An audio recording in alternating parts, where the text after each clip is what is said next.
Guys, we're back at it again for a late night edition. Guys, it's almost midnight on the East Coast, but boy, we got to meet. We've got to continue our post-fight Canelo Crawford fallout, and we're going to review Oscar's Clapback Thursday. Guys, all this and much, much more on the latest edition of WA.W Boxing.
Proudly presents Big Time Boxing USA on WA.W Radio. Guys, welcome. Happy Thursday night to all of you guys. If you're on the East Coast, well, it's going to be Friday in 2 minutes. But I tell you what, guys, we have to continue everything. Tonight, if you guys checked on the title of the show, it's going to be Oscar's Clapback Thursday analysis and review, and also more Canelo Crawford fallout. Guys, I received a lot of messages. And you know what? I listened back to a little bit of last night's show. And you know what? I agree. I received a lot of messages that I was being very unfair to not only Canelo Alvarez, but especially not giving enough credit to Terence Crawford for his brilliant performance on Saturday night. And so, hold on. Jesus, Rick Glazier, he couldn't make it. So we're going to have to just wait till Sunday of this week after his Bills play. But I tell you what, guys, we're going to address the Jimmy Kimmel thing, right? And once again, that's but look, guys, I do have to rectify things. I was messaged today by several people who listened to the show last night, and they said, "Man, you didn't give Crawford enough credit. You're saying that, oh man, he doesn't do any one thing particularly well or spectacularly well, and that's not true." And I said, well, let me listen back. I don't think I was being terribly hard. I think I was being terribly hard on the Canelo fans. And once again, let's just be fair, guys, because we take great pride on this show of being unbiased, right? And so I listened back to a little bit of it, and you know what? My critics were correct. They were correct. And so tonight we're going to rectify things, guys. So we're going to start things off by doing a special treat. I talked to my brother, Thomas Triber, Double T, the ring announcer extraordinaire, right? And he reminded me, and he said, look, if you're wondering what Terence Crawford does extremely well, and this is his ace in the hole, something that he has above everybody seemingly these days, in like, you know, and on this channel, I consistently criticize the mindset, the mental toughness, the intestinal fortitude of fighters today compared to healthier eras. And I said, you know what, Terence Crawford is a throwback. And Thomas, to his credit, man, Double T's a great guy, and he's a real pro. And he said, objectively, he said, look, man, you cannot discount the mental toughness of Terrence Crawford. No one today can match his mental toughness. A lot like Bernard Hopkins. And he compared him to Bernard Hopkins. He said, look, Bernard didn't have the speed, the reflexes of a guy like Roy Jones. He didn't have the technical prowess, the balls, the mental toughness of a guy like James Toney, the technical brilliance of a guy like James. So how did he flourish during that time? How did he have 20 consecutive title defenses at middleweight? Because of his will to win, his mental toughness, his discipline.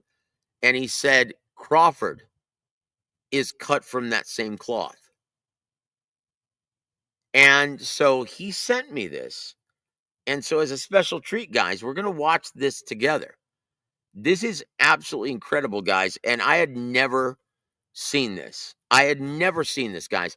And so my apologies to all the Terrence Crawford fans, because this is a real difference maker. And so I'm going to show you guys this, and we're going to watch this together. And I think you guys are going to be amazed. And so credit to my brother Thomas Triber for sending me this. This is absolutely incredible. And I don't know if you guys have ever seen this, but I never saw this. Right? And so, hold on. Here it comes. You ain't better than me in nothing. Darts. Nothing. Darts. Nothing. Darts. Now, we know there's this big dispute about the $700 you owe me. You still owe me £700 for your hotel bill in Scotland. Back in Glasgow when you beat Ricky Burns for ordering extra muffins and croissants for your breakfast. It's time to settle the dispute. Double or nothing up here on the Oki. The big showdown. Crawford v. Hearn. Let's do it. Ladies and gentlemen, the time has arrived for the 301 challenge. First, the chairman of the Professional Darts Corporation, known as Steady Eddie Hearn. And now, making his professional darts debut, he is a 3-weight world boxing champion. Here is Triple Terrence Bud Crawford. Right, one dart nearest the ball. Whoever gets nearest the ball starts. Oh, have a word? Okay, you start. 59, what a start. What a start. 59. 37. 57.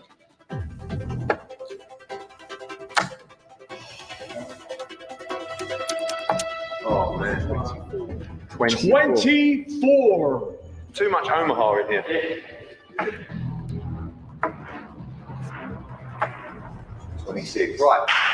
26. This is it. This is where we turn the screw.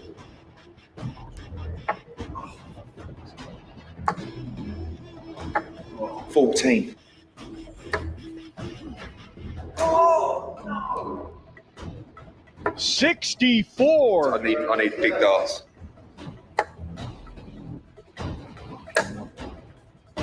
22. You know, the greatest thing about this game is finishing on a double, and you're going to take 8 to get double. 23. 58. Okay, you need 60. 20, double 20.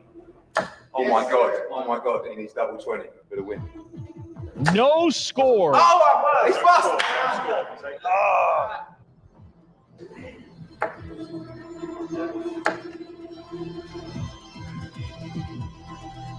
13. Oh. 37. 63. You require 37. Double 15. Double 15. Oh my God. Bottom right.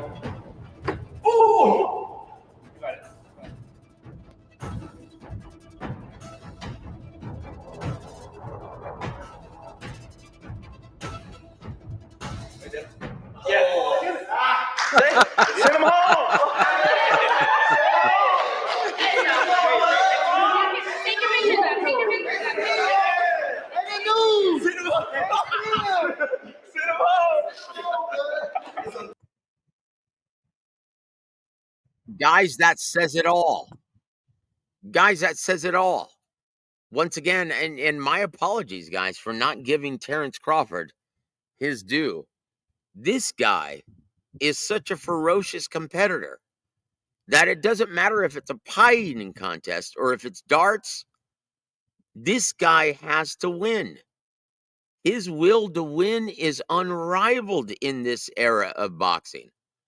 The only guys that are comparable are Alexander Usyk and Naoya Inoue. That guy is sick. Like it's almost borderline insanity how mentally tough Terrence Crawford is. And so my apologies to the Terrence Crawford fans. Right? I didn't give him enough credit on last night's show. But here it is. I'm trying to make up for it. Because Terrence Crawford is a special competitor. He he doesn't have the hand speed or reflexes of Floyd Mayweather. No, he doesn't have the footwork or the one-hitter quitter like Manny Pacquiao. No, he's not like Roy Jones. But his will to win pushes him across that finish line. And it is remarkable. Like, I completely forgot about that. And Double T, Thomas Stryber, was kind enough to remind us of this. So thank you, Double T. Appreciate it, brother. So I thought you guys would enjoy that. And I had to give that disclaimer before we move forward. But guys, we have a lot to cover. And let's say hello to our dear friends in the chat at this time. Once again, Jesus, yeah, we're gonna go over the Jimmy Kimmel stuff. Yeah, I mean, this is, and I don't like to get political on this show, but you know what? We're gonna do it anyway. And Toby Bartlett, good to see you, my friend. Eric Gomez. And yeah, man, I was a little rough on Canelo the other day. Ring Talk, good to see you, my friend. And I dropped the link in case anyone wants to join me. Rolling out the red carpet for everyone.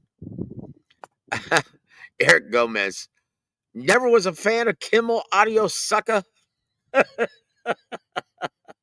Guys, he was a shill. He was a shill, and he was never that funny. I always thought Adam Carolla was the funnier comedian on the Man Show. Do you remember that, guys, back in the day? The Man Show? Hold on. I think Jimmy Kimmel will return like Chavez Jr. returned to free. Yeah, okay. Keep dreaming, brother. Once again, look, this is a scapegoat, guys. I think let's just get into it then. Why not, right? Why not? Let's just get into this. Guys, look, why does everyone have to politicize everything these days? Like, really, why does everyone have to politicize everything these days? Guys, look, some things transcend partisan alliances. And someone getting gunned down in cold blood for merely voicing their opinions, that transcends politics. And for some strange, sick reason, these political shills who are godless have chosen these political parties and partisan alliances to be their new religion. And they will fight to the death to try and prove that they're on the right side, and it's insanity. Guys, this is why I consistently profess, look, guys, don't lean on any political party, because they're both insane and corrupt in nature. They both want the same thing: to have unlimited power, not having to answer to anybody, and to be able to spend your taxpayer money without any kind of recourse or any kind of censorship. They're both the same. So, guys, in this season, keep your eyes focused on Jesus Christ, our Lord and Savior, the Lamb of God who takes away the sins of the world. And that's all I'm going to say about it. Jimmy Kimball, you mess with the bull, you get the horns, brother. Okay? You shouldn't be politicizing someone being gunned down in cold blood. That is not just beyond bad taste. That's just not bad taste. That's downright demonic. And you deserve all of the scrutiny that you're currently getting. And if you expect anyone to feel bad that you lost your job, B-O-O-H-O-O, you're not going to get any sympathy over here. You can kiss my ass. And I hope that you go to confession and you find Jesus. Terrible. It's a sick world that we live in, guys. Let's get back to boxing. Speaking of sick worlds that we live in, right? Outlaw, good to see you, brother. Well, look, and as I said on last night's show, I'm not one of those guys that likes to say I told you so, but come on, dude. I'd been telling you for months that Canelo was not the same guy. And that, look, Terrence Crawford, that's the reason why he chose this fight. That's the reason why he liked this matchup. Eric Gomez. I'm a throwback. I'm pretty mentally tough. Look, that's pretty funny. Thank you, my friend, for being with us. I appreciate it, brother. Toby Bartlett says, Eddie didn't realize Bud has his own darts league. Look, nothing surprises me when it comes to Bud Crawford now. Nothing surprises me when it comes to Bud Crawford. This guy, once again, he wants to... Hold on. Good to see you, Quandale. Thank you for being here, my friend. Don't clown Devin Haney. He'll sue you. See what I mean? Like Terrence Crawford, he doesn't want to sue you. He wants to beat your ass. He wants to find the truth, and he wants to prove that he's a tougher guy in the ring. He wants to handle his business old school. And I love that about him. Kudos to Terrence Crawford. He's a throwback fighter. Here to there. Good to see you, my friend. Yes, Oscar's clapback was something else this week. Yep, and we're going to talk about it. We're going to analyze it. And we're going to find out, and we're going to see if he was telling the truth in everything. And we're going to analyze everything that he said. And yes, Eric, God over everything. What else matters, guys? If you don't have God in your life, let's let today be the start that you find Jesus Christ, the only source of eternal salvation. Once again, he is the way, the truth, and the life. And Eric also says, it was reported today that Haney was suing his ex on a second issue. That's right. Look, and this is a special kind of, look, I don't even know how else to say this. But do you remember back in the day, and maybe I'm showing my age, but back in the day when I was growing up and I was a teenager or a young man, we used to be able to call people, man, what a fag. We used to say that, right? And that didn't mean that you were gay. It just meant that you were soft, right? Man, what a fag, dude. Dude, look at you, man. You're a fag, right? And so Devin Haney, by those standards, yeah, he would be classified as a fag. Because look, that's If you're trying to sue your ex to get back the money that you spent on her after she left you for someone else, then you are downright gay. And here to there says, agreed, Joseph. Western democracies can only be described as morally bankrupt, rife with hypocrisy. Yeah, look, guys. And this is the last thing I'm going to say about it. And I say this all the time, but you already know it's going to be a common thread during this episode, right? This show. Guys, this is what happens when you don't have God in your life. When you depend on, what do they call it? Secular humanitarianism. Guys, without the moral compass of God's law and the grace of the Father, the Son, and the Holy Spirit, Jesus Christ, humans are capable of the worst atrocities known to man. Look at Adolf Hitler as an example. Adolf Hitler thought he was doing the right thing for humanity. Oh, I'm going to eliminate a race that carries disease, sickness. Look at their genetics. I'm going to eliminate them and I'm going to make the perfect race, because he was a Darwinist. He believed in evolution. He was godless. And he thought he was going to go down in history as the man to save humanity, removing sickness and disease. He was a germaphobe. He was a freak.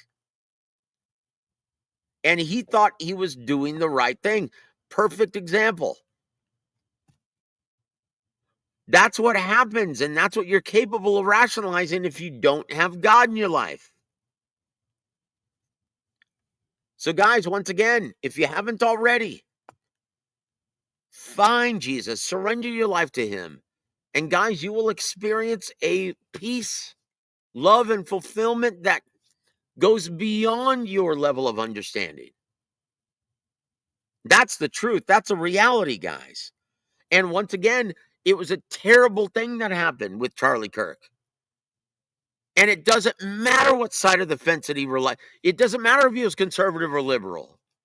This was a guy who was gunned down in cold blood because of his ideas and his speech and the things that he was saying.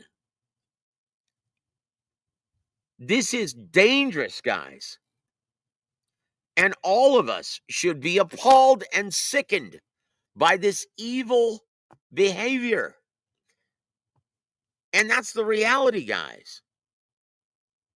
So what's next? What's next? Guys, it has to stop. And don't look to your political party to try and unify this country. That's not going to happen. There's only one source of unity, and that's Jesus Christ. Guys, find Jesus. Seek him out with your heart, with all your heart, and he will reveal himself to you. Guys, it's the greatest thing to feel the presence of God and to undergo this transformation through the Holy Spirit. There's nothing else like it, guys. It's the only thing that matters at the end of the day. And that's the last thing I'm going to say. Let's go back to boxing, guys. Refugio, good to see you, man. Devin has too many things going on. I'm picking Brian Norman Jr.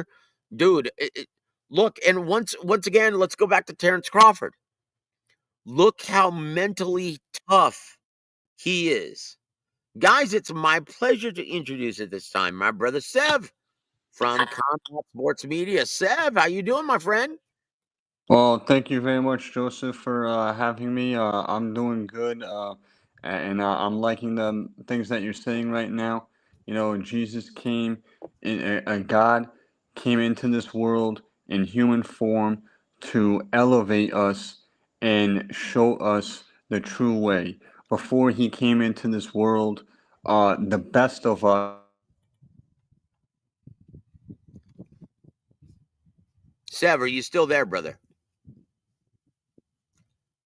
Sev, looks like we lost you, man. Are you there? Yes, can you hear me? Yes, I can. Hey, brother, do me a favor. You're Yes. doing great. You're on a roll.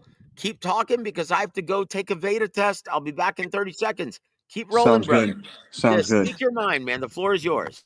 Thank you. So, Jesus came here to elevate us and show us the correct way, because before him, the Roman Empire, for example, and the whole world, as a matter of fact, was living a pagan lifestyle. It's what me and you would call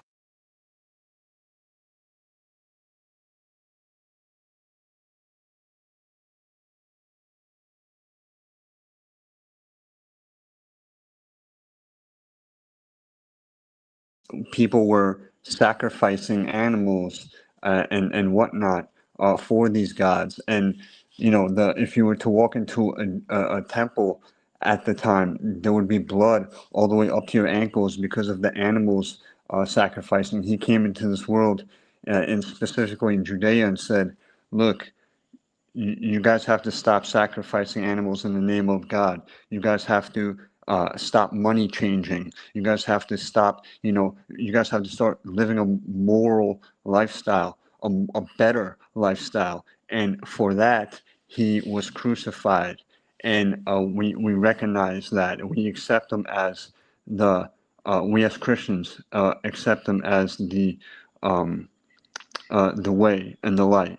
And that's all I got to say about that. But Well, I'll tell you what, Sev. Thank you, brother. Very well said. And I tell you what, guys, if you want to learn more about the gospel, once again, I have a separate channel for that, and it's God's Perfect Love. Please subscribe and join me in my journey of everlasting salvation with Jesus Christ, the Father, the Son, and the Holy Spirit. Once again, Sev touched on this.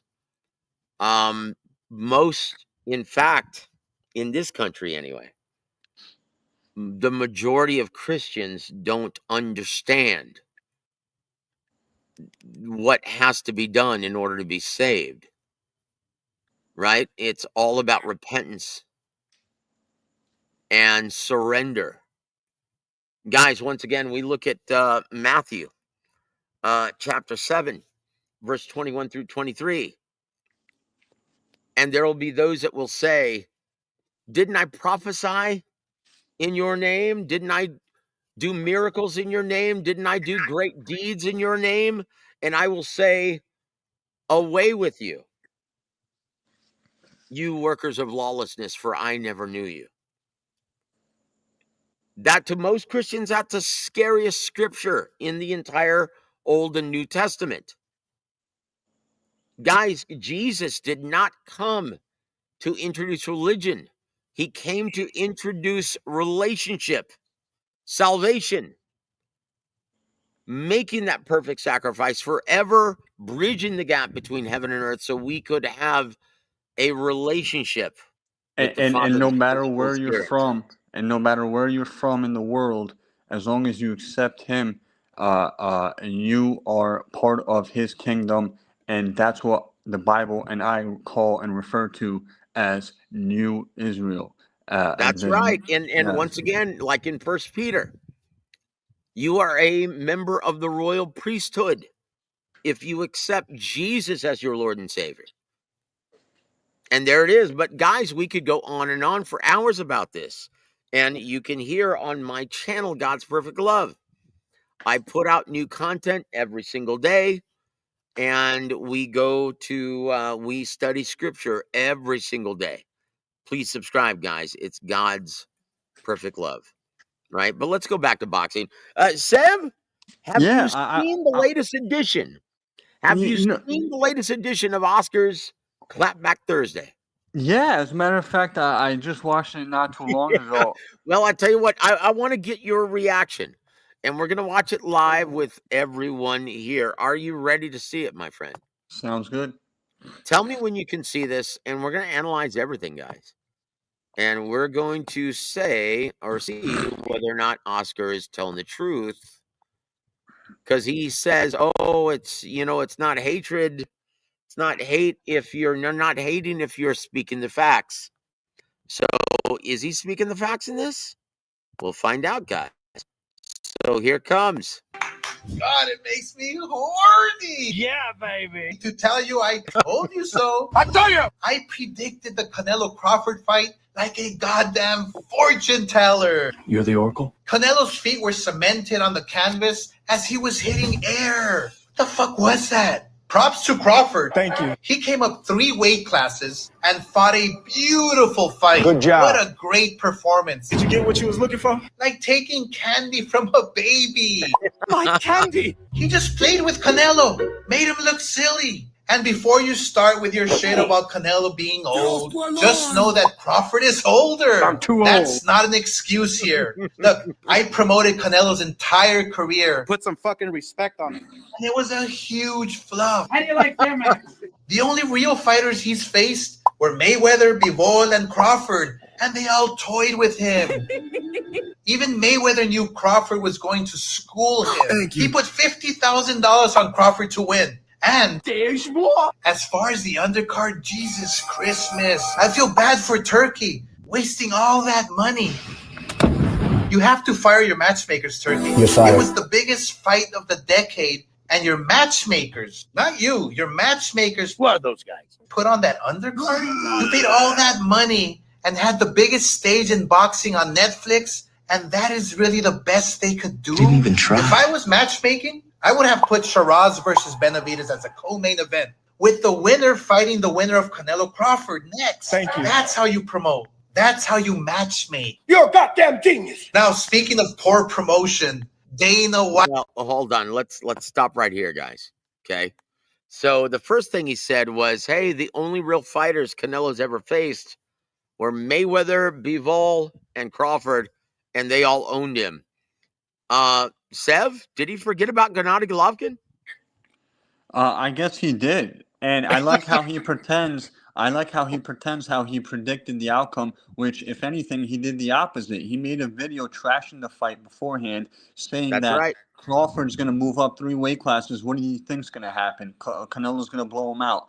So I don't know what he's talking about.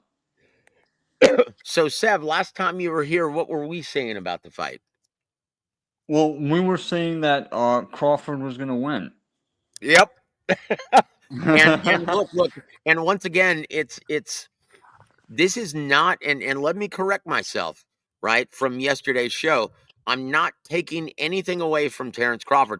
Can you hear me, Sev? Can you hear me okay? Yes. Okay, very good. And so we're not taking anything away from Terrence Crawford, but it would be irresponsible not to point out the things that we have been pointing out, that Canelo has slipped considerably.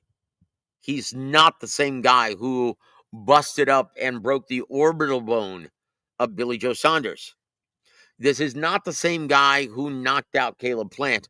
This is not the same guy who tore the bicep off of Callum Smith's arm, left arm.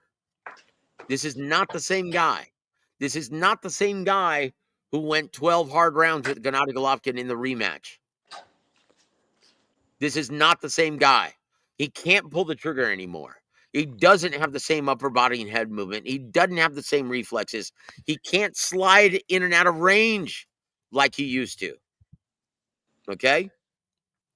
So with that said, though, Canelo, make no mistake about it, guys.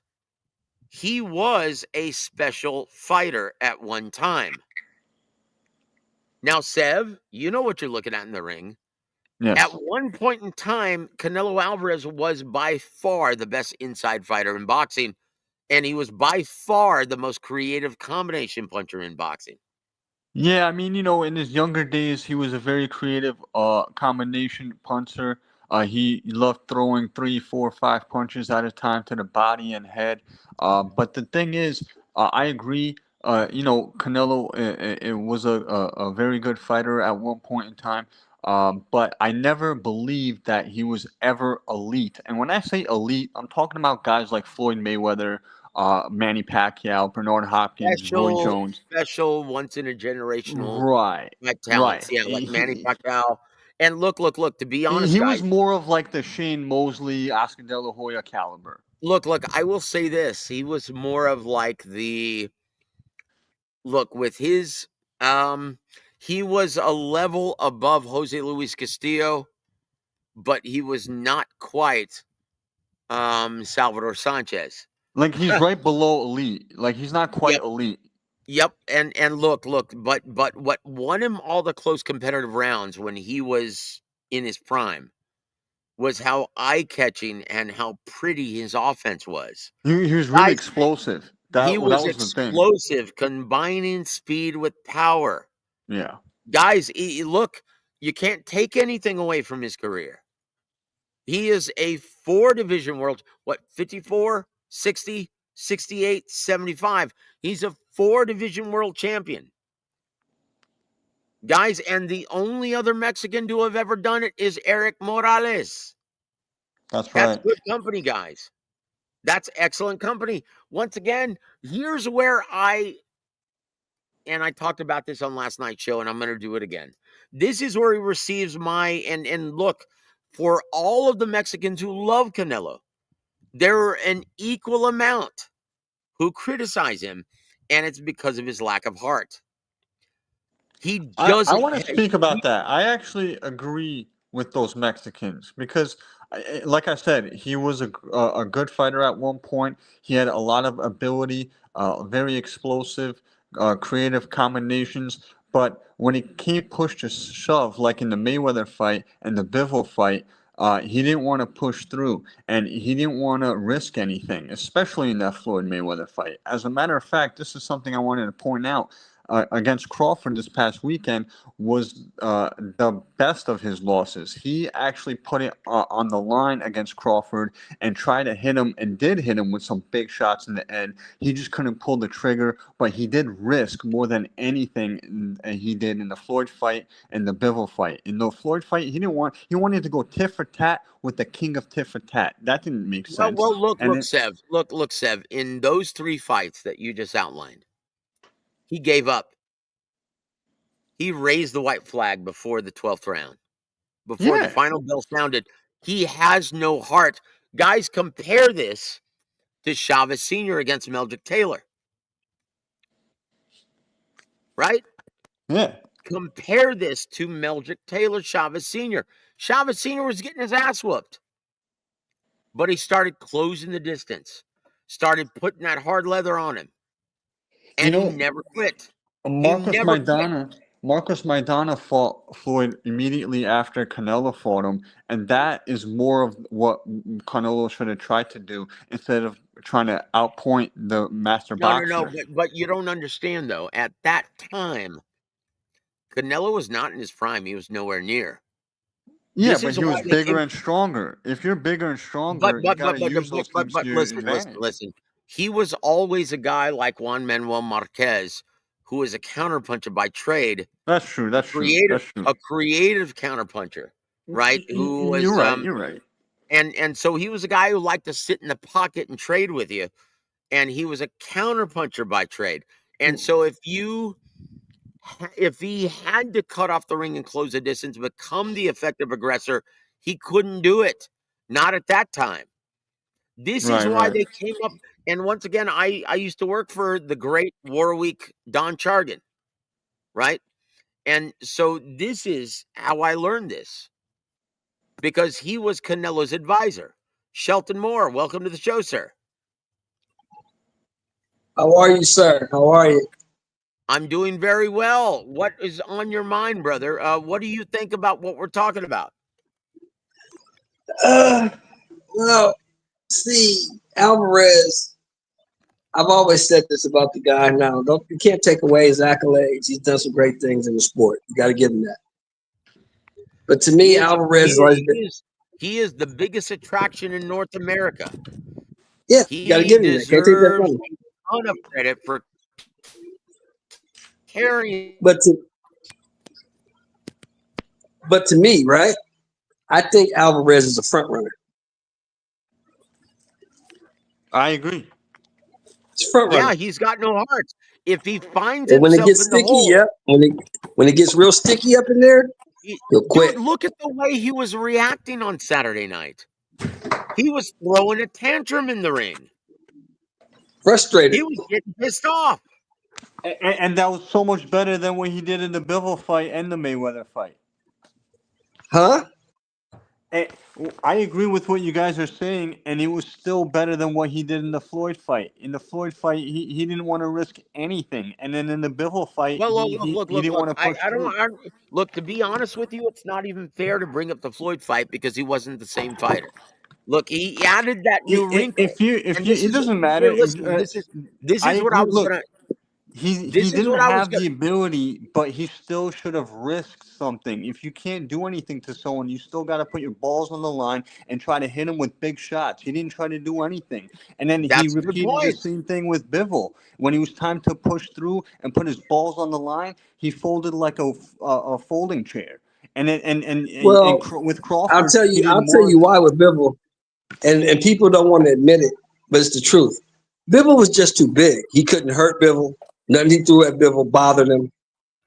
He just couldn't do Oh, anything that's with Bivol. it, He couldn't dude. do anything. He was It too wasn't small. just it wasn't just He that was he too was too small. big. It was the Huh? footwork. Look, the footwork and the intelligent jab of Dimitri Bivol. That guy. Oh yeah, Now, that was great. But the fact that Canelo couldn't hurt him at all with anything, those shots he was hitting everybody else with did not affect Bivol one bit. You're right, no, it because didn't. It power is a didn't. big part of his game. Yep. If he can't hurt you, Especially at that time, guys. Remember it's what he had done before that Bivol fight. He had cleaned out 168 and took everyone's title right, by overwhelming them with his explosive power. right. And let's be honest, guys, he was having a lot of problems against Billy Joe Saunders Until in he Arlington, wasn't. Until Texas, he wasn't. until he caught him. So once again, he timed that uppercut perfectly, and it bailed him out. Power bailed him But out. this is what So I told moving everybody. up to This is what I told 155, everybody when that fight got signed. I said, look, you think that Dimitri Bivol, who's been reigning for the WBA at 175 for 5 years at this point, is going to allow this little guy to come up from 168 and take his title? You're smoking dope.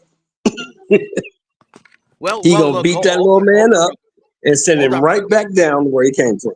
See, you're We're going to absolutely answer a right. question real quick, guys. Okay, hold on. We're going to answer a question. All right. Joseph, where would you rate Canelo compared to the great trio, Morales and Marquez? And I'll let you go first, Seth.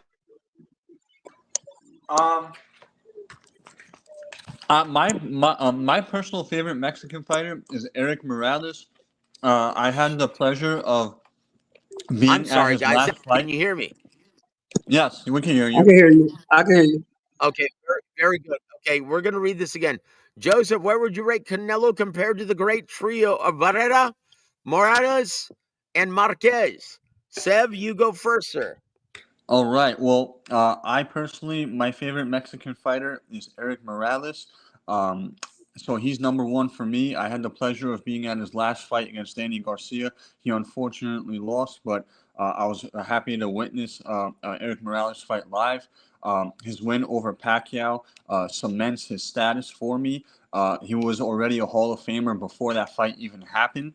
So that's how I look at it. And then unexpectedly, he won the 140-pound WBC title years later.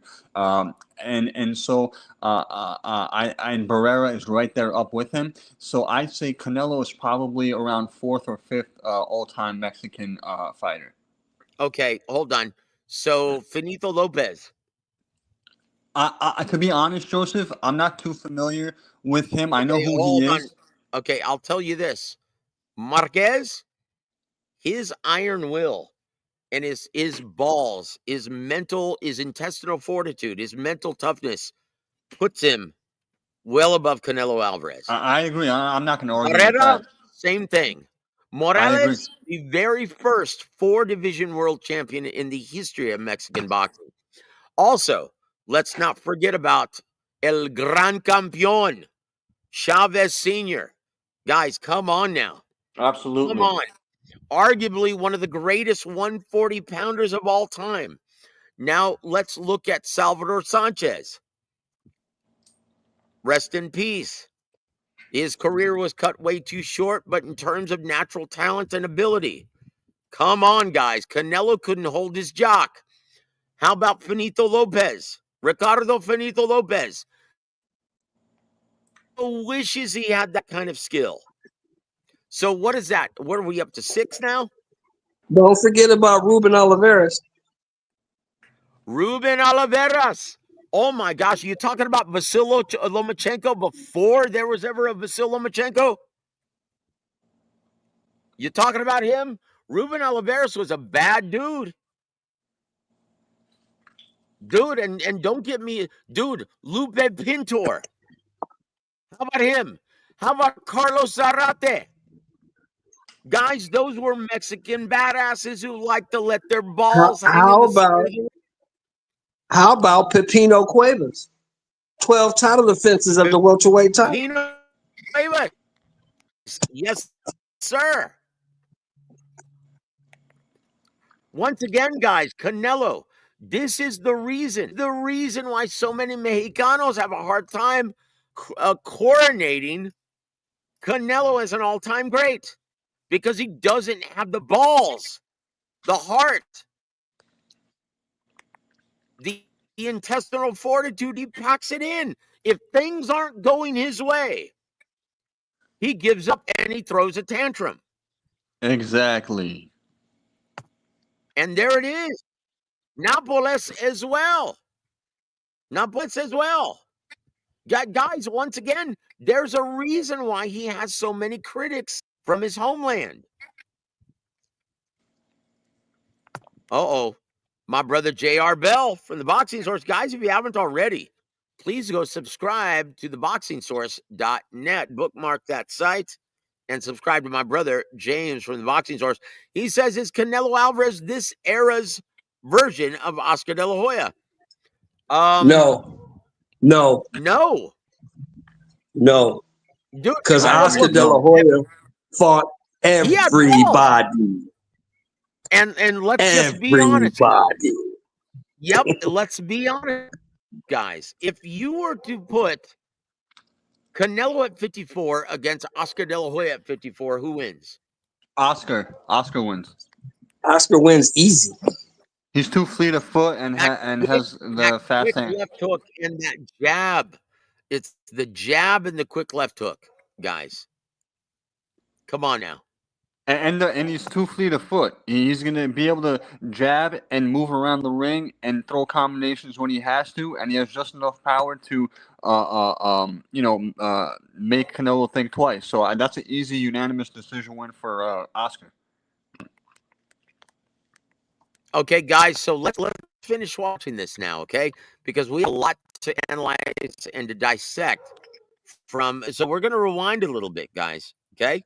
Because there are a lot of things that he brings up and so we're just getting by the Canelo part, right, of him. Oscar's claim of, the only 3 great fighters that he fought. Okay, look, you have to give him credit for the Golovkin fight. You have to. You have to give him credit for the Andy Jitney fight. You have to give him credit for mowing through the top guys at 68 when he was in his prime 5 years ago. Okay, so let's continue, though. Huge flop. How do you like them, man?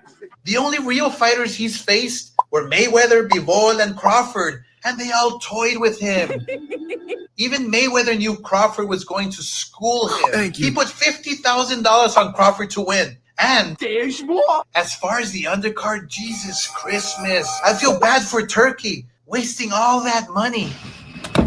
You have to fire your matchmakers, Turkey. You're fired. It was the biggest fight of the decade, and your matchmakers, not you, your matchmakers. So what are those guys?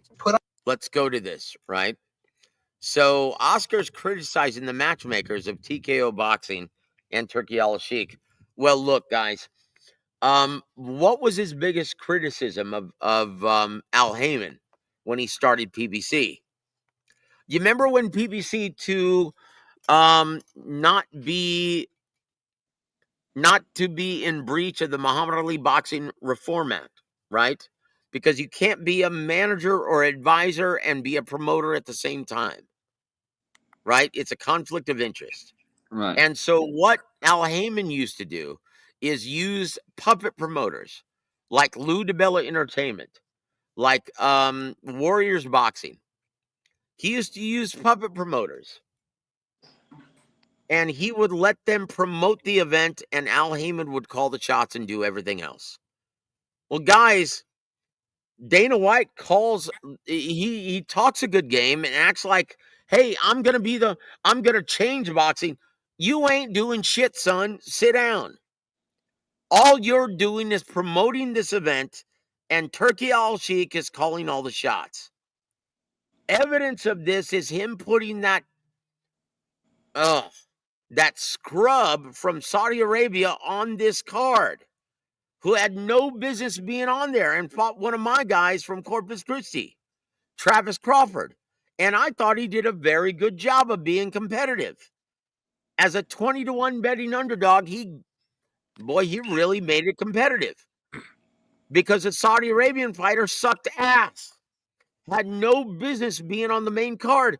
Guys, millions of people were deprived of seeing the awesome spectacle, Brandon Adams versus Sergey Boachuk. And why? Because Turkey Al-Sheikh is calling the shots. Dana White is a damn puppet.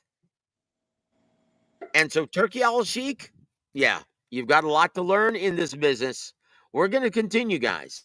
Put on that undercard? You paid all that money and had the biggest stage in boxing on Netflix, and that is really the best they could do? Didn't even try. If I was matchmaking, I would have put Shiraz versus Benavidez as a co-main event, with the winner fighting the winner of Canelo Crawford next. Thank you. That's how you promote. Okay, that's how you promote. That's easy for you to say, Oscar. But look, if Canelo and Crawford is taking all of the money, that doesn't leave a lot of room to put together Benavidez versus Shiraz, does it? And if you were ever going to do that type of stuff, Oscar, how come you've never done anything remotely similar to that on any of your cards?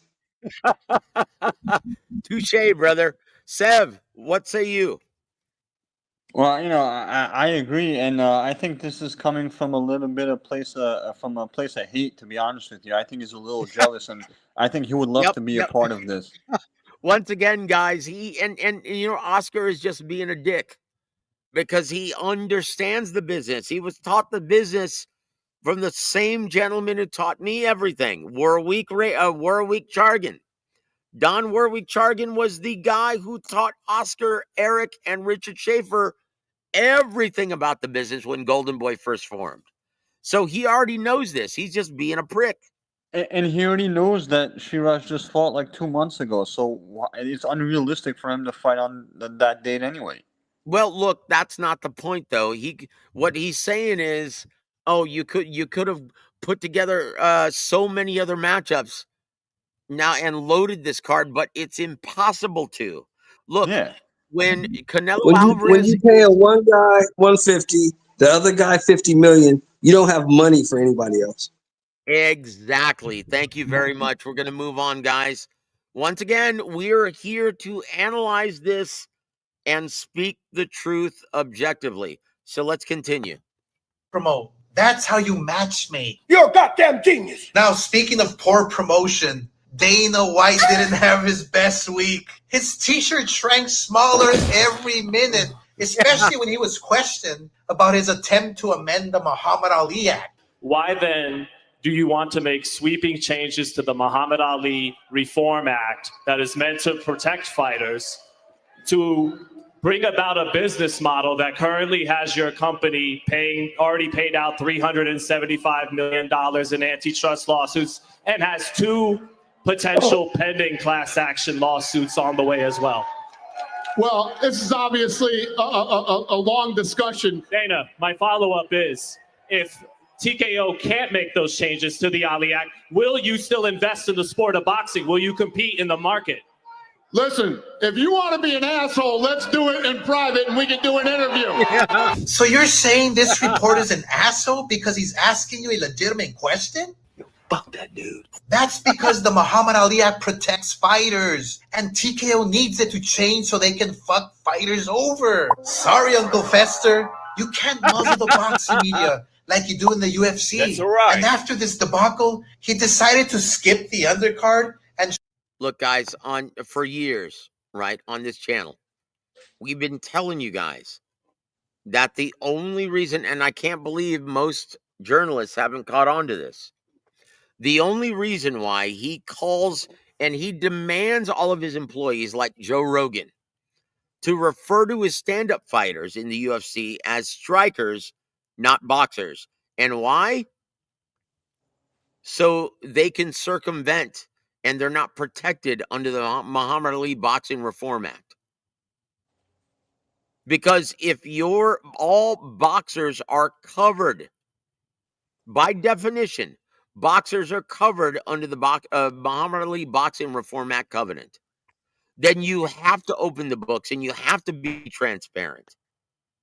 And no one's caught on to that. And the only channel that I know of that has told you guys this for years is ours. And why? Because we're actually in this business. Once again, guys, Dana White is showing his true colors. He's a scumbag. But once again, does Turkey Al-Sheikh care? No. And why? Because he's just a puppet promoter. Guys, we're the first ones to tell you also.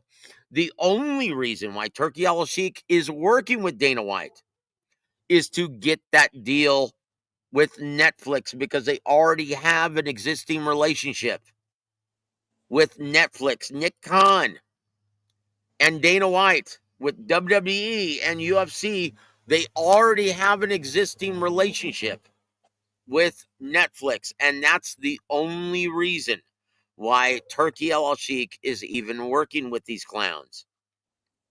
So Dana White, he can talk like he's gonna revolutionize boxing and reinvent the wheel, but guys, in reality, he ain't shit. He has no clout.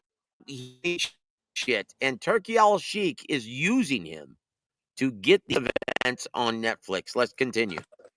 Shows up in the beginning of the main event where he's just watching the UFC on his phone the entire time. I wonder if he regrets abandoning the UFC for a sport that doesn't want him. Get the fuck out of here. It's like having a loyal girlfriend and ditching her for a hot one-night stand who ghosts you. You're left with nothing, and you go home with a hairy palm. That's Dana White. Come on, Peter. And to make matters worse, for the entire promotion, you have the ultimate douchebag. Douchebag of the year. Richard Schaefer trying to weasel his way back into an industry where he's been canned by everyone, including myself. You're fired. Fight Oracle reported that Schaefer's douchebaggery annoyed everyone the entire week as he tried to insert himself everywhere he wasn't wanted, and reminded us all that everything this guy touches turns to shit. He's shit everywhere. Oh, he failed with me, Anthem Sports, John Jones, Mayweather, and Pro Bellum, which was linked to the mob. There's no mafia. The list goes on. And as I always say, when it stinks, it's usually shit. And this guy is the biggest dump on the planet. Sorry. Okay, guys, so what's with all the criticism of Richard Schaefer? Do you guys remember what happened 10 years ago when PBC formed? Do you remember? Because I was actually working with Golden Boy at the time. I was working with Don Warwick Charyan, who was a senior advisor to Golden Boy. And Well, that's interesting because I want to ask you some questions about that. Now, number one, is Oscar right about Richard's reputation within the business today? Well, look, Richard Schaefer, one of the sharpest guys I've ever met in this business, and his business acumen is second to none. Remember, he came from Swiss banking, and before he started working with Golden Boy Promotions, he had never even attended a live fight, ever. And so Don Chargan taught him everything about the business, and he picked it up just like that. At one point in time, when Richard Schaefer was running Golden Boy, they were by far the biggest boxing promoter on the planet. And what's always the healthy gauge, guys? who's the big swinging dick in promotions and boxing? You can always tell this by the number of TV dates. On multiple networks at one point in time, Golden Boy had well over 80. Yep, Had like and they were the big 84, boy on 85 HBO. in one year. They had 85 TV dates at their peak. Now, once again, think about this, guys. How many weeks are there in a year? 52. That means, guys, on multiple, they had a ton of TVs, and here was the problem. Al Heyman somehow, Richard Schaefer, that it was a good idea that all of the guys that he was sending to Richard Schaefer, all of his clients, he said, no, it's a better idea that we don't sign them to long-term contracts with Golden Boy Promotions. That's the problem that Oscar has with him. And that's why he sued Richard Schaefer and fired his ass as CEO. And Richard Schaefer ended up paying him, I think they settled on like somewhere around $35 million. Because Now, Richard Schaefer, he made the terrible mistake of listening to Al Heyman and not doing what's best for the company. see, I could see why you say that, and I don't necessarily disagree, but this is why I asked you the question, because now, taking a step back and trying to be as unbiased as possible, I'm sure we all understand Oscar's point of view, but when you take a look at it from Richard's point of view, you're the CEO of the most successful promotional outfit of the time. You have dates all over the place, and your biggest stars and your future stars are all managed by this one guy named Al Heyman. Now, all he's asking from you is that you don't sign his guys to any contracts. And so in order to keep him happy and have him keep feeding you fighters, he agrees to that. Do you think that might be a So reasonable hold on, explanation? but listen, Sev, in this business, that's not fair. Okay, because once again, Al Heyman, doesn't matter how many fighters he has, if he doesn't have any TV dates, they're not working. So they were using all of the Golden Boy TV dates. And Richard Schaefer was not acting in the best interest of the company. That's why he got I fired. agree. That's why he got sued. And that's why he lost ultimately. He had to pay But Golden Boy, Oscar De La Hoya, but over $30 million to settle out of court. Now, I believe what he did is wrong. I agree with you. I agree with the court. I'm glad that they sided with Oscar. However, do you think he did that from a malicious point of view, or do you think he did that because he thought that was what was best for the company at the time? And that's a He got great. outsmarted. He got outsmarted. It's not just that. It's not just that. Sev raises a great point, because at the time, and what you're not going to hear on Back Thursday, because I was there, I saw what went on. Right. What Oscar De La Hoya fails to mention is that he was in and out of rehab and wasn't That's even what attending most of the I fights. was hoping you bring that up, because none of this would have happened if Oscar And wasn't so shoving Peru up his nose. Richard Schaefer was like, you know what? This guy is not even here. He's non-existent. But is that an excuse to not do what's best for the company? No. You are the CEO. You are supposed to run. Right. And he acted in exact opposite of what was best for the company. And Right. when Al Heyman took all of his talent from Golden Boy Promotions, he left them with nothing. They had to rebuild on one. They had to rebuild on one. What is it called? One star. Commodity. The one commodity, and that was Canelo Alvarez. And look at where they are now. They rebuilt everything on just one commodity alone. He gutted them and left them for dead. And you that's know, why they sued him. I want to add an But interesting tidbit. like you said, Oscar got to blame himself too, because if you wasn't shoving Peru up your nose and putting on pantyhose, this shit probably wouldn't have happened.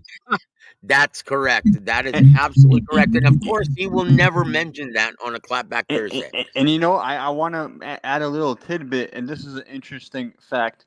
During the Laura Canelo press conference in Times Square, New York, they had it, I believe, at the Hard Rock Cafe or whatever. I was working there at the time in Manhattan, and I went there during my lunch break. I was part of media with a site that I don't want to mention right now, and I took some time out of my hands to I got to sit by De La Hoya in a table with a lot of other media members, and I was fortunate enough to be able to ask a question. And I asked De La Hoya right straight to his face. I'm like, how many fighters does Golden Boy currently have under contract? And he looked at me and he said, I don't know. That's an Eric Gomez question. And right then and then, not only Yep. me, but everybody knew that something off is going on in He Golden wasn't Boy. involved at the time. Yep. Yep, it was just the name and the persona of the Golden Boy. He wasn't involved. He was off doing whatever. And I remember speaking with Roberto Diaz and Eric Gomez at the time, and they were like, you know what? What the hell, man? Everyone was complaining that Oscar was an absentee.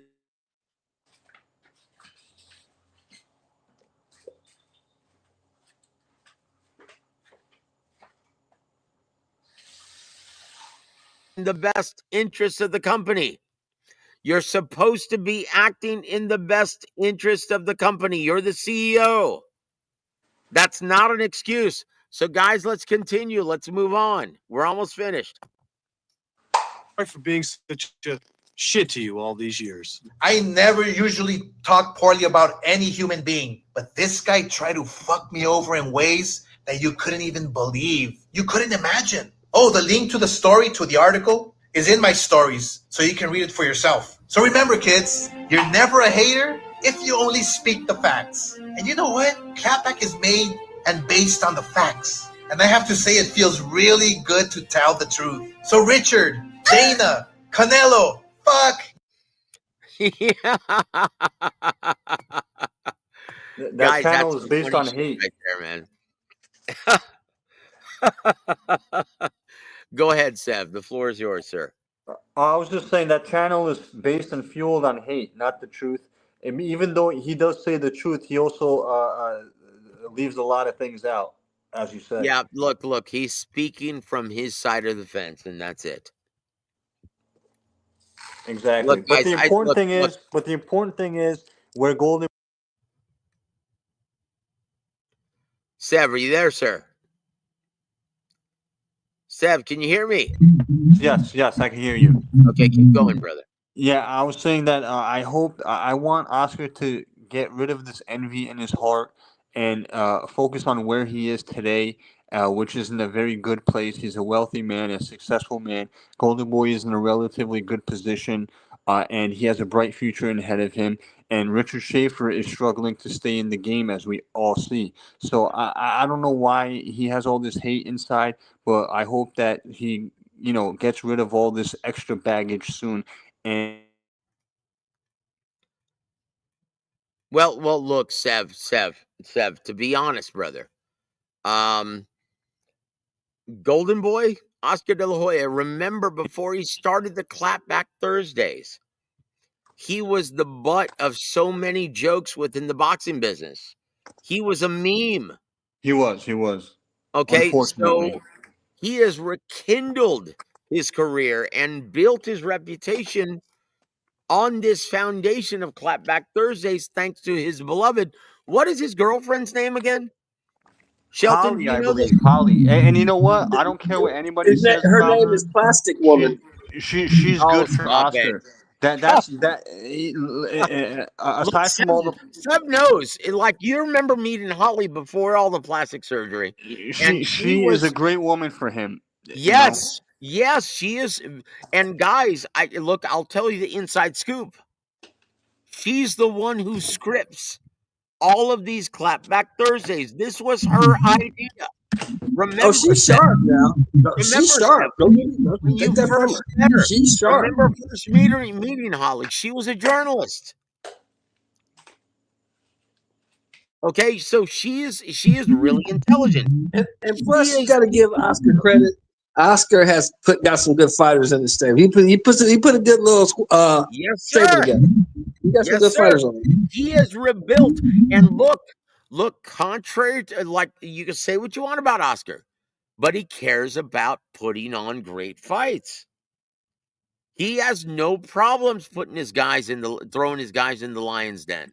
He doesn't, and that's why I always enjoyed his smaller events to this day. You know, especially when he had Robert Diaz as a matchmaker. I loved how he would put prospects in with other prospects, and every match would be competitive. That's right. And once again, if you're Who is his only champion now? I'm sorry, what? Is Zerto? His only champion is Zerto? No, not at all, brother. Look, you're forgetting about who's fighting this Saturday. I don't know. Who's fighting Saturday? Oh, Gabriella. No. Well, yeah, Gabriella, and who's also fighting on the same card? I don't know that guy. I never heard of him. Oscar Collazo. Oh, the 103-pounder, Oscar Collazo from Puerto Rico. This is a pound-for-pound badass. Unfortunately, he's a little guy, and no one pays attention to the little guys. Yeah, exactly. I never knew he was over there. But in terms of skill, this guy has it all. Guys, tune in to the Golden Boy card this weekend, guys. You will be satisfied. It's a great card, guys. And once again, this is just par for the course. He always puts on decent cards. All of his cards are decent. Dude, watch this Saturday. Watch from a skill set standpoint. This is a great card, guys. Look, James from the Boxing Source, he says, yep, Oscar Collazo is really good. Guys, he's one of the best fighters in boxing. Just because he's not competing at 160 or 175. Exactly. Doesn't diminish at least skill. 140, bro. At least 140. Look, appreciate the little guys. Once again, Bam Rodriguez, Noi Inoue, who just fought this Sunday. Those guys are two of the best fighters in the game, combining technique, skill, and all action. Guys, it's arguably the best product. They do it all. So once again, enjoy this weekend, guys. Go look at Oscar Collazo. He's a great fighter, and he's one of the best pound-for-pound fighters in boxing. And he's got the love of the people of Puerto Rico, I'll tell you that. There it is. There it is, guys. And once again, enjoy it. Once again, I've never understood fans who will, like, pit one promoter against another. Like it's the Cowboys against the Eagles. Yeah, the Al Heyman era started that shit. Dude, it's nonsense and noise. Guys, if you're a fan of boxing. When did we become fans of promotional companies? When did that happen? Exactly. So, guys, if you love boxing, then you love boxing. That's it. That's it. Well, look, hold on. Here to there. Let's see what he has to say. I don't care who gives me the fights as long as I get them. I don't care who gives them. I'm sorry, Shelton, what'd you say? I said, I don't care who gives me the fights as long as I get them. That's it, guys. Why does anyone care or root for one promoter's downfall and then root for or hope for another promoter's achievements? It's gay. It's downright gay. You might as well spend your time watching Lifetime original movies. Okay, you know, cheering for the fucking Yankees or some shit. Either you love boxing or you don't. And honestly, I'm sick of seeing it. So support all of these promoters. Support your beloved boxing. Either it's your favorite pastime or it isn't. Sev, am I wrong in saying that? Oh, you're absolutely right. At the end of the day, promoters are not teams. And the truth is, if one promoter does well and puts on a good show and does good numbers, that doesn't only benefit them, but the whole sport in general and all the other promoters. So every promoter out there should wish only the best for the other promoters Yes, because it benefits the sport. brother, that was so well said. I couldn't have said it any better myself. Thank you. Brother, even down to the club level. If one promoter puts on a great event and it flourishes and everyone's talking about it, guess what? It's good for My everybody else. my fighters at the club level, dude, everyone wants to come out and see it as a result. Because most of the promoters that I work with are at the club and regional level. And when everyone is talking about Canelo versus Crawford, guess what? They're going to buy tickets to see my event. Guys, what's good for the goose is good for the gander. Come on now. Dude, we're in a symbiont industry. And this is one thing I don't like about Oscars Clapback Thursdays, because we all work together. This is the sport of boxing, not the sport of Golden Boy, not the sport of TKO, not the sport of Queensberry. Guys, this is boxing. Either you love it or you don't. This mentality that you support one promoter and not another, that is downright gay. Exactly. Now, I could see why you would think one promoter has better matchmaking or something than another promoter, but to want a promoter to fail is a whole different story and something I don't understand. No, that's just being downright gay. Exactly. Yep, and there it is. And Boxing Source says it will clear 41 million because it's Jake Paul and Tank Davis. Oh shit. Oh, dude, you guys are having a conversation about Tank Davis and Jake Paul? King gal, guys. Look, I don't even want to talk about that. Do you, Sev? Nah, not really. There's nothing to talk about. I don't even know what to say. Look, guys, I'm getting ready to jump off because it's past midnight here where I am, and we've covered a lot of ground. And is there anything that you'd like to discuss while we're still on the air, Sev? No, I think that's about it. We covered everything. Oh, you know what? Maybe there's one thing. What do you think about a possible? This is the last thing I'll talk about because I gotta get going as well. But what are your thoughts on the possible Shakur Stevenson versus Teofimo Lopez fight? Unlike many others, I would love to see that fight, and I would definitely look forward to a high level fight between the two. Well, look, we always want to see the best fight the best, regardless of style matchup, right? Yes. Yep. Now, this style matchup isn't the most scintillating for the casual and mainstream fans, right? Let's just be honest. But here's what I'm worried about. Teofimo Lopez. He has a history, and Boxing Source knows this. JR, he knows this. Now, JR, hold on. I'm gonna drop the link. Join us real quick, JR, if you can, for 2 seconds. I want to hear your opinion about this, right?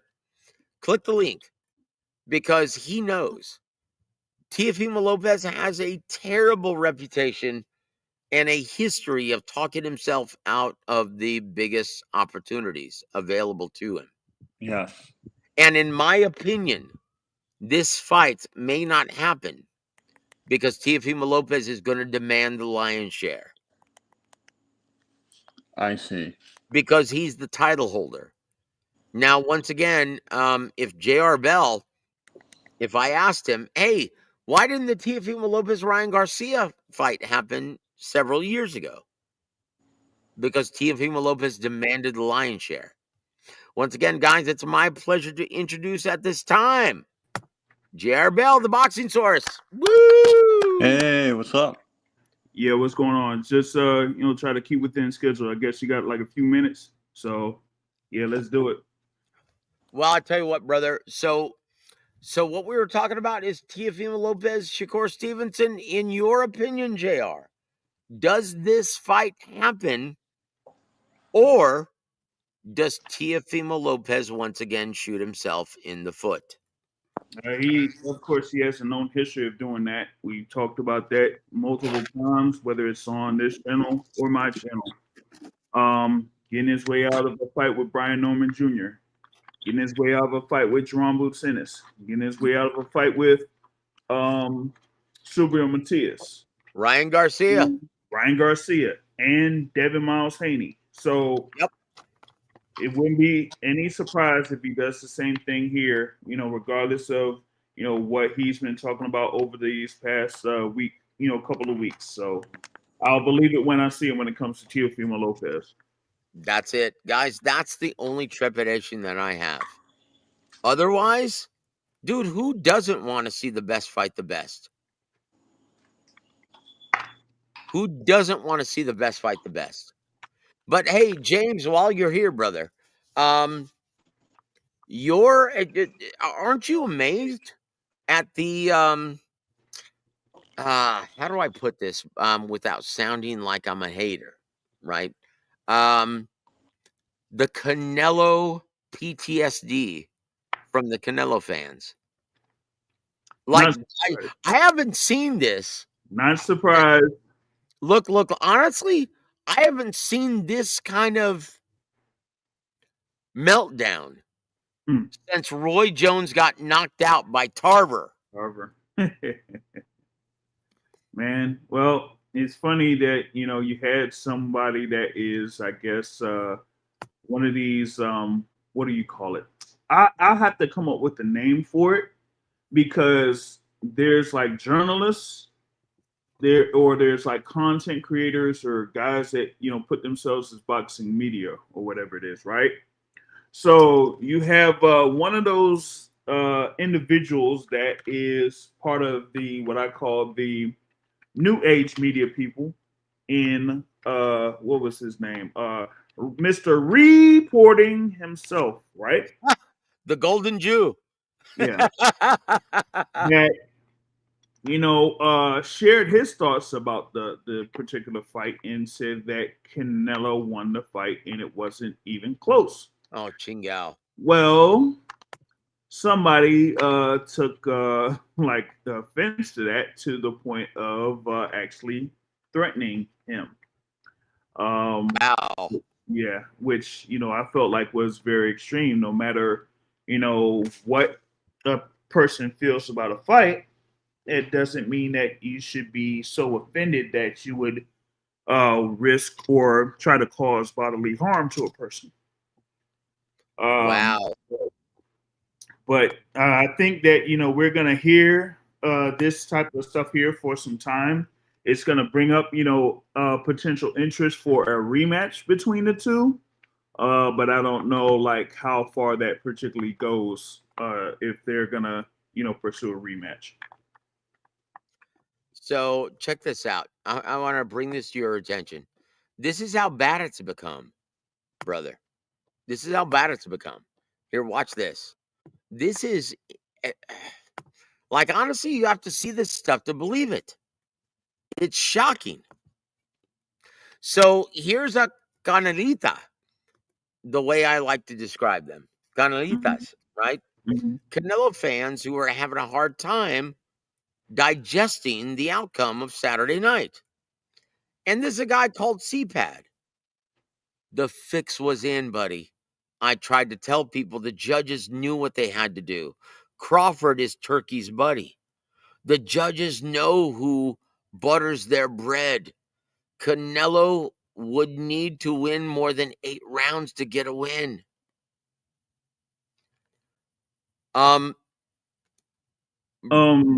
JR, you were there. Yeah. How did you score the fight?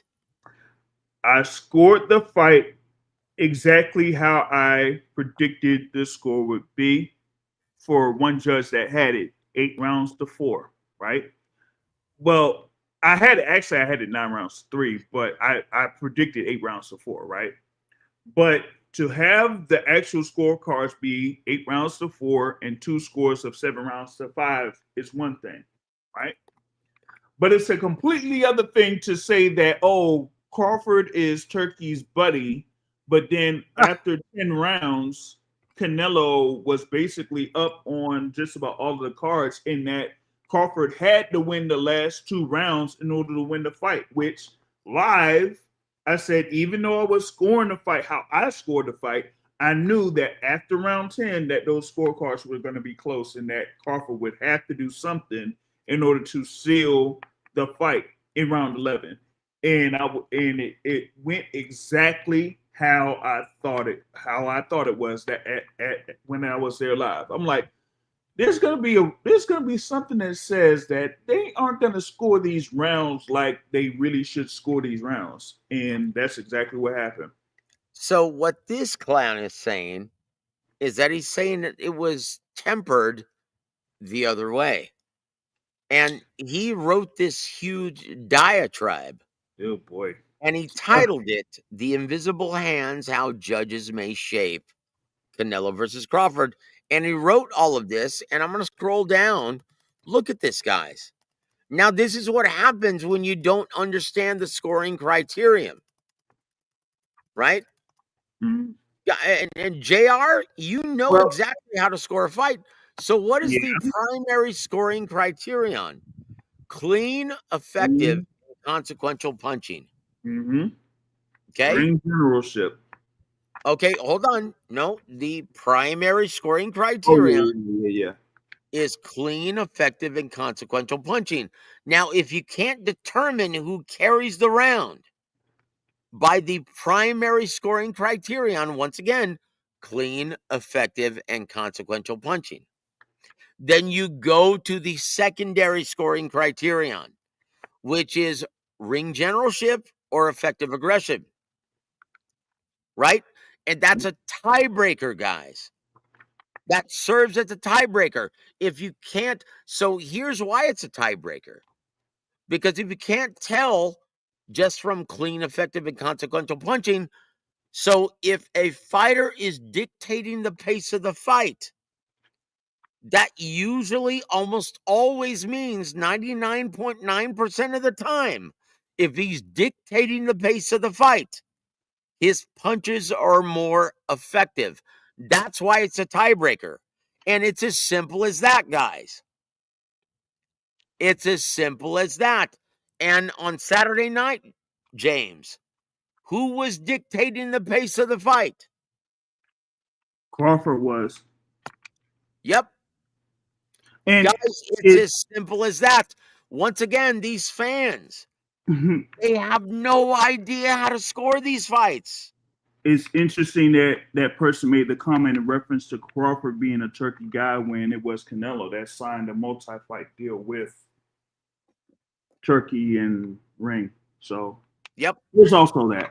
So once again, guys, JR, this is why you should subscribe to the Boxing Source, because Ellie Sekbeck, he's not a real journalist.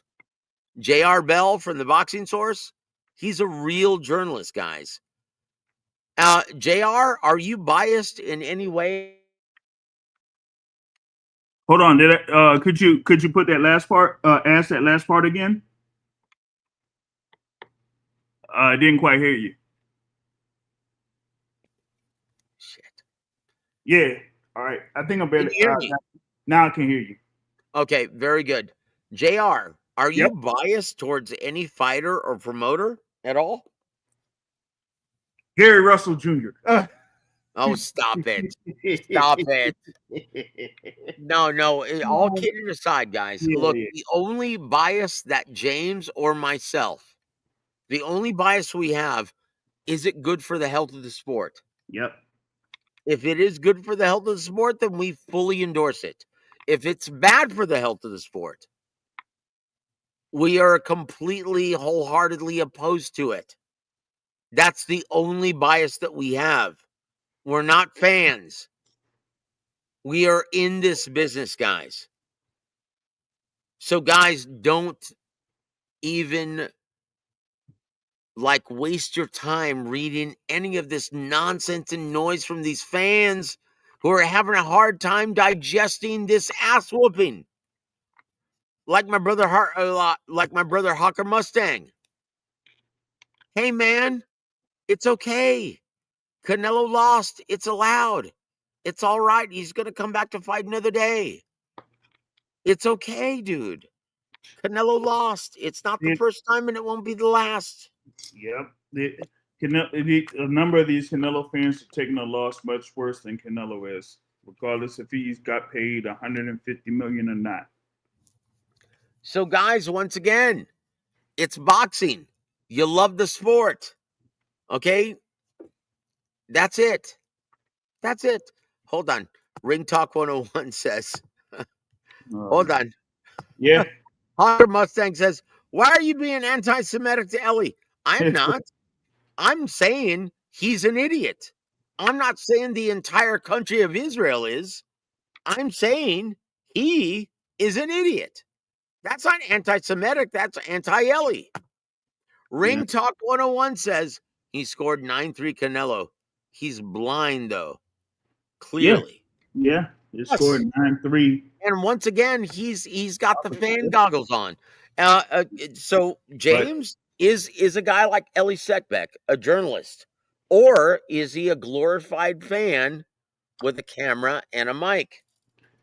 He is, you would say, a glorified fan with a camera and a mic. But the problem is that where he's been able to get access to and the amount of influence that he has had over the years, he is able to shape the opinions of many people who don't necessarily know what's going on in the sport of boxing. And so what you're saying is that he's showbiz the adult. Well, before he was before showbiz. He was showbiz the adult before showbiz. Dude, trust me, I know when I was working the beat, Ellie was right there too. Yeah. Okay, and I've had words with Ellie as well. Like I was conducting an interview, and he tried to intercede and say, "Hey, you know what? You shouldn't be asking that question." I'm like, cut. I said, "Hey, brother, is this your interview? No? Well, then shut the F up. Get away from me. Right? This is my video, my interview." And dude, I had to get in his face. I actually wanted to kick his ass. And now, mind you, this was 20 years ago, but he's still the same, guys. He's still the same. Okay? He's a glorified fan with a camera and a mic. Pay no attention to him. Okay? He's biased. Unlike my brother J.R. Bell, a real journalist. He's unbiased. Guys, go subscribe to The Boxing Source. Bookmark theboxingsource.net. All right. That's where you get the real. Okay? I'll put it to people that are watching here live. One of the differences between myself and a lot of the other people that y'all might recognize is that I don't well, some would say discriminate, but the thing is I give every fighter a chance to speak their piece or put themselves out there for the public. It doesn't matter if they're an amateur, if they're starting out their career, or if they're a world champion.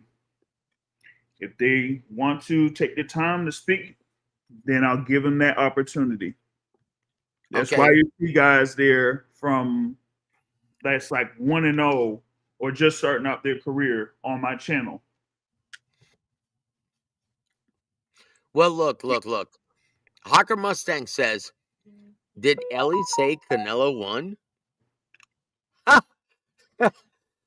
He had Canelo winning 9-2 going into the final round. What do you think? Now, can you take anyone seriously who had it scored that way? No. But guys, that's going to be about it. We're 90 minutes in, and it's already 1:30 at J.R. Bell's house. So hold on. Refugio says, Sekbeck is the worst interviewer, always interrupts people while they're talking. Well, I wouldn't know anything, JR, about interrupting people as they're talking. God bless you, my friend. I tell you what, JR, do you have any parting shots for our listening audience? Just continue to support boxing, as it is, and just look out for more from WaraWeek Radio and from the Boxing Source.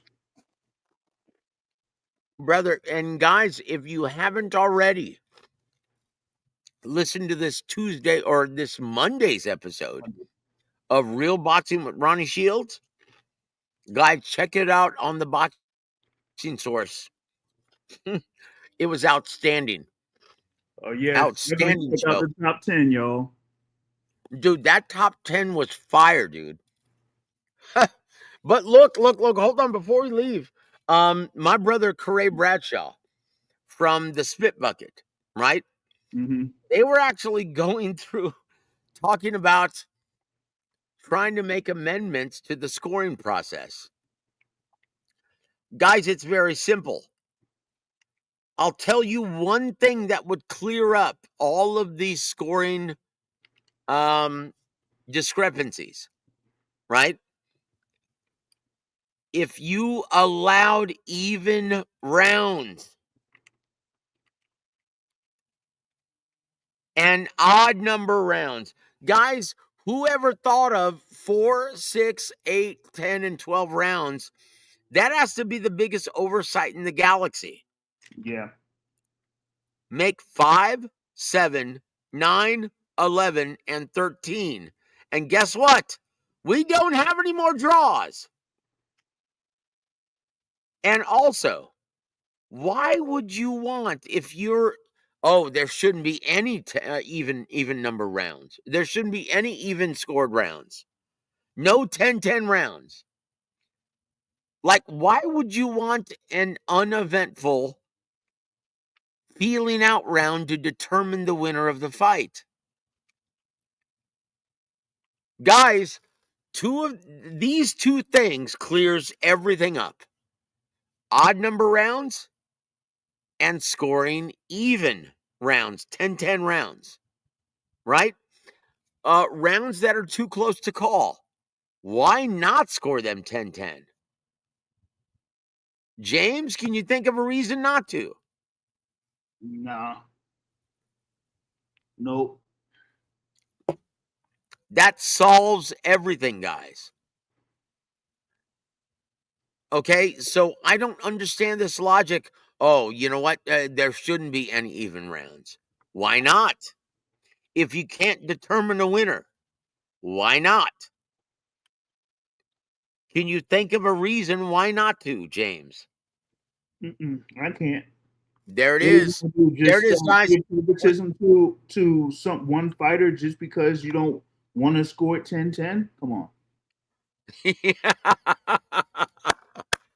Guys, and I have to play this as an homage to the late, great Ricky Hatton. Hold on.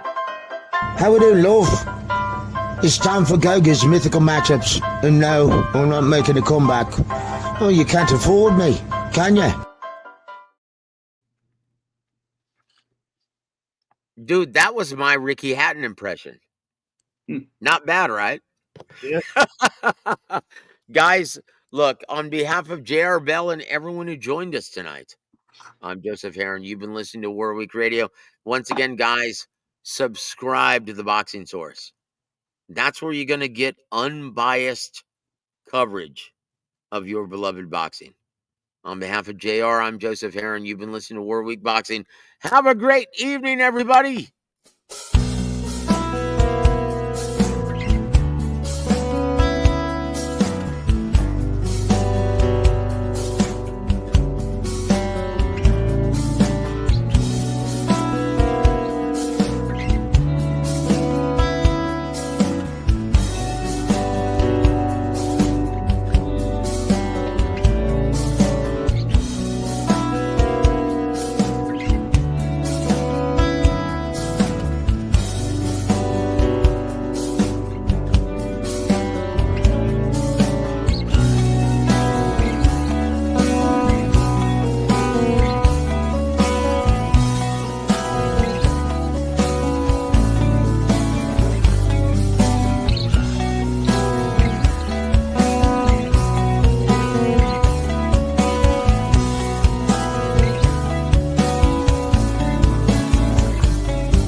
Productions proudly presents Big Time Boxing USA on War of Week Radio.